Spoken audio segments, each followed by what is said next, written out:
వైఎస్ఆర్సీపీ అధినేత మాజీ ముఖ్యమంత్రి వైఎస్ జగన్మోహన్ రెడ్డి కీలక నిర్ణయం ప్రకటించారు. క్షేత్రస్థాయిలోకి వెళ్లే క్రమంలో జిల్లాలో పర్యటించాలని నిర్ణయించుకున్నారు. సంక్రాంతి తర్వాత ఈ పర్యటనలు ప్రారంభం కానున్నట్లు తెలిపారు. తాడేపల్లిలో ఉమ్మడి కృష్ణ నేతలతో ఇవాళ వైఎస్ జగన్ సమావేశమయ్యారు. ఈ భేటీలోనే ఆయన జిల్లా పర్యటనపై ఒక స్పష్టమైన ప్రకటన చేశారు. కార్యకర్తలతో జగనన్న పార్టీ బలోపేతానికి దిశానిర్దేశం కార్యక్రమం పేరిట జిల్లాలకు జగన్ వెళ్లనున్నారు. ఈ పర్యటనలో నేరుగా పార్టీ కార్యకర్తలతో వైఎస్ జగన్ భేటీ కానున్నారు. ప్రతి బుధ గురువారాలు పూర్తిగా వాళ్లతోనే ఉండనున్నారు. వాళ్ళ నుంచి పార్టీ బలోపేతానికి సలహాలు తీసుకోనున్నారు.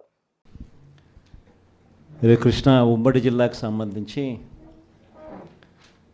ఎంపీపీలు, జెడ్పీటీసీలు, మున్సిపల్ చైర్పర్సన్లు, మేయర్లు ఈరోజు మీ అందరితో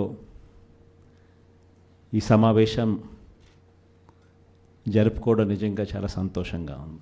స్థానిక సంస్థలకు సంబంధించిన ఎన్నికలు జరిగినప్పుడు మన party YSR Congress party clean sweep చేసినాం.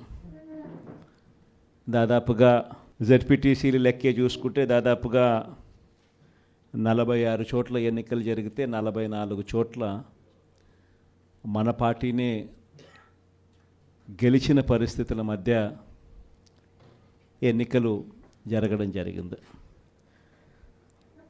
ఎంపీపీల పరిస్థితి చూసినా అదే మాదిరిగానే కనిపిస్తాం, ఎంపీటీసీల పరిస్థితులు చూసినా అదే మాదిరిగా కనిపిస్తాం.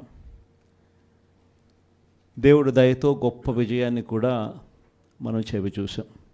ఈరోజు ఎక్కడ చూసినా కూడా ఈరోజు రెడ్ బుక్ రాజ్యాంగం జరుగుతూ ఉంది. ఎక్కడ చూసినా కూడా ప్రజలకు మంచి చేశాం కాబట్టి ప్రజల దగ్గరికి వెళ్ళి మాకు ఓటు వేయండి అని అడిగే పరిస్థితి ఎక్కడా కూడా తెలుగుదేశం పార్టీకి లేదు. ఈరోజు ఎక్కడ చూసినా కూడా వ్యవస్థలన్నీ కూడా కుప్పకూలిపోయిన పరిస్థితులు కనిపిస్తూ ఉన్నాయి. మన ప్రభుత్వం చంద్రబాబు నాయుడు గారి ప్రభుత్వానికి మధ్య కంపారిజన్ ప్రతి ఇంట్లో కూడా వెంటనే ఇప్పటికే చర్చ మొదలైంది. మన ప్రభుత్వ హయాంలో ఎలా ఉండేది, ఈరోజు చంద్రబాబు నాయుడు గవర్నమెంట్ వచ్చిన తర్వాత ఈ 6 నెలల కాలంలో ప్రభుత్వం ఎలా పనిచేస్తూ ఉంది అన్నది ప్రతి ఇంట్లో కూడా ఇప్పటికే చర్చ మొదలైంది.